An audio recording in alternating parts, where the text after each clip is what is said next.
Preparen el camino del Señor, hagan recto su sendero y todos los hombres verán al Salvador.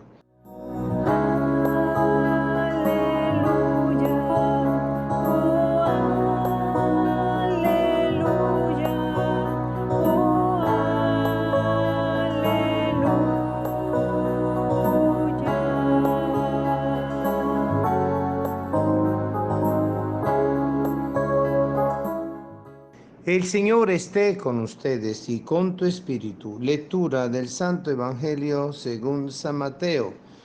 Gloria a ti, Señor. En aquel tiempo los discípulos le preguntaron a Jesús, ¿por qué dicen los escribas que primero tiene que venir Elías? Él les respondió, ciertamente Elías ha de venir y lo pondrá todo en orden. Es más, yo les aseguro a ustedes que Elías ha venido ya, pero no lo reconocieron, hicieron con él cuanto les vino en gana. Del mismo modo el Hijo del Hombre va a padecer a manos de ellos. Entonces entendieron los discípulos que le hablaba de Juan el Bautista. Palabra del Señor. Gloria a ti, Señor Jesús. Preparar el camino del Señor, la misión de Elías en el Antiguo Testamento, del espíritu de Elías en Eliseo y del espíritu de Elías en todos los profetas y el espíritu de Elías en Juan el Bautista. El espíritu de Dios que llama al preparar el corazón tortuoso y a veces muy accidentado de nuestra vida, el corazón de nuestra manera de ser, nuestra propia conciencia, donde conciencia y corazón, junto con la mente, en vez de trabajar para el bien, trabajan por lo perverso, por la mentira, por lo enredado, por lo doble, por lo ambiguo, por todo aquello que no nos conduce al Señor o que hace realmente difícil el camino al Señor.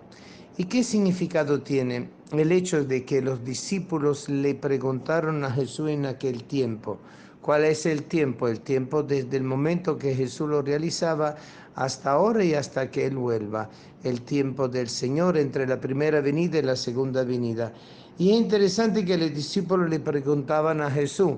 En esa época no existía Wikipedia, ni existían todas las redes, ni existían tanta información entre la televisión, la radio. Y Jesús era el que hacía justamente con el trabajo de predicación y de enseñanza la transmisión online directa desde el cielo en la persona de Él, verdadero Dios, verdadero hombre, que conocía el misterio del hombre, conocía el misterio de Dios. Y es el perfecto conocimiento, por lo cual Jesús siempre tenía la respuesta más adecuada y más conveniente para comprender la verdad. Es decir, comprenderlo él mismo, que es la verdad.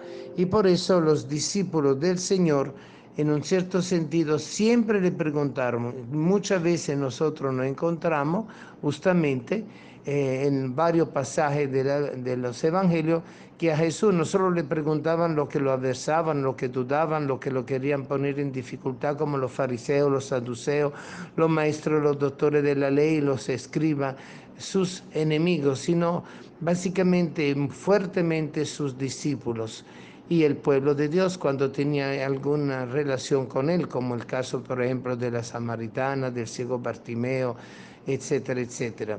Nosotros comprendimos que Jesús entonces era una fuente continua, no solo de enseñanza para lo que era la comprensión del misterio de Dios, del misterio del reino del Antiguo y Nuevo Testamento que se estaba dando, estaba surgiendo con él, justamente con ellos, sino que además venía a aclarar los corazones para que pudieran caminar en el sentido de la conversión.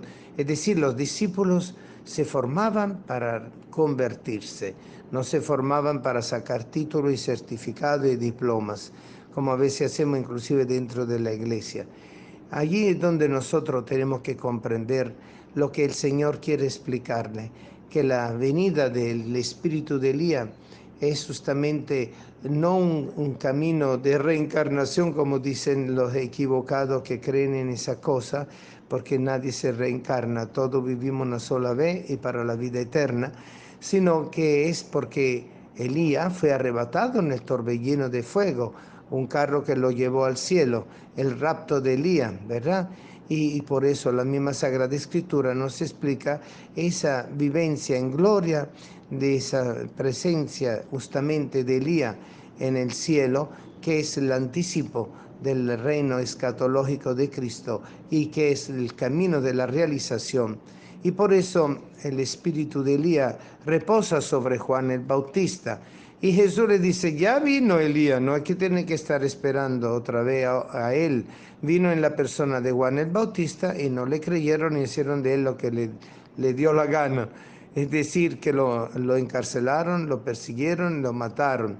Es decir, que entonces prácticamente no hubo reconocimiento del espíritu profético. Pero allí Jesús anuncia a los discípulos de una forma velada su futuro proceso también de padecimientos proféticos como Elías y como todos los profetas en la historia de Israel, que vienen a anunciar el camino de la salvación, vienen a anunciar el camino de la corrección del corazón, para descubrir la rectitud del corazón y así agilizar la relación entre padres e hijos.